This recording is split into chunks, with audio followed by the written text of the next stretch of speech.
I welcome the fact that this debate has at last come to the floor of the Dáil, and I take the opportunity to commend my colleague Deputy Jacqueline Bratton. While we will not oppose the bill's passage through second stage, there are legitimate concerns regarding the criminalisation of the end user, just as there have been regarding those found in possession of illegal drugs for personal use. The real criminals here are those who manufacture, distribute and supply these illicit goods. I urge government to join opposition members in seriously addressing the black economy and those who profit from it by allowing this bill to go through to committee stage. I will now speak specifically about the illicit tobacco trade. We all know the serious threat that the use of tobacco products presents for the health of users and those exposed to this habit. We also know it is a fact that some 5,200 deaths per year in this state are directly related to cigarette smoking. It is also a fact that tobacco smoking-related health issues costs our public health budget an estimated €1 billion plus annually. It is true that a series of measures designed to discourage tobacco smoking, to encourage current users to quit the habit and to discourage young people from taking up smoking are having a worthwhile impact, but are being undermined by the expanding market in contraband cigarettes. Smuggling gangs are trading in products that are causing serious health concerns and certain early death for thousands annually.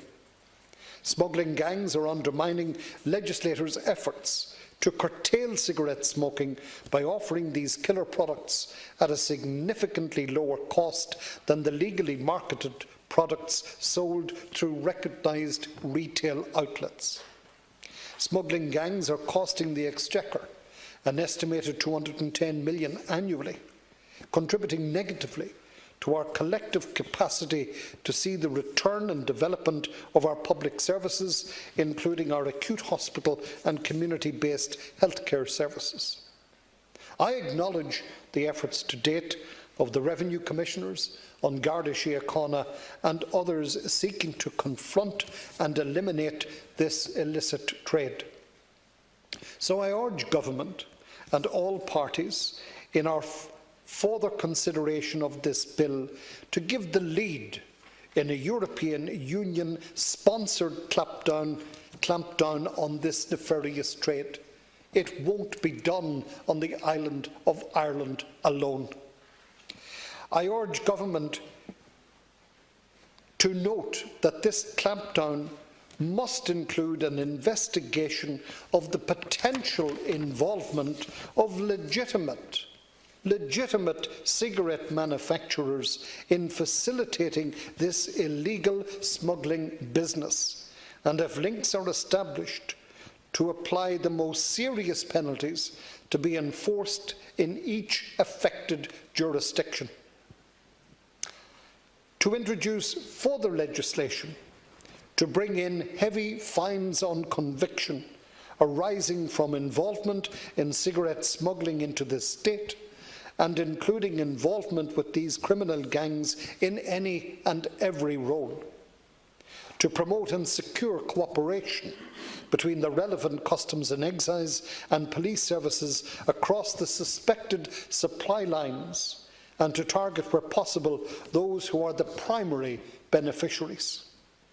And to act with real purpose and immediacy on what I believe is the clear wish of all legislators in this House, to stamp out the activities of these traders in death and to contribute positively to our ongoing and shared efforts to make Ireland a tobacco-free society.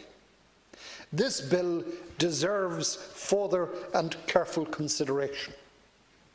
I am not personally yet convinced that its primary proposal of targeting the purchaser of these illicit products is the course to take, but I have an open mind and I'm willing to be convinced of the legitimacy of this particular course of action. That said, I absolutely support its targeted intent of seriously curtailing and, better still, eliminating these illegal businesses and, in the case of illicit tobacco, significantly reducing the overall adverse impact that tobacco products have on the health of our nation.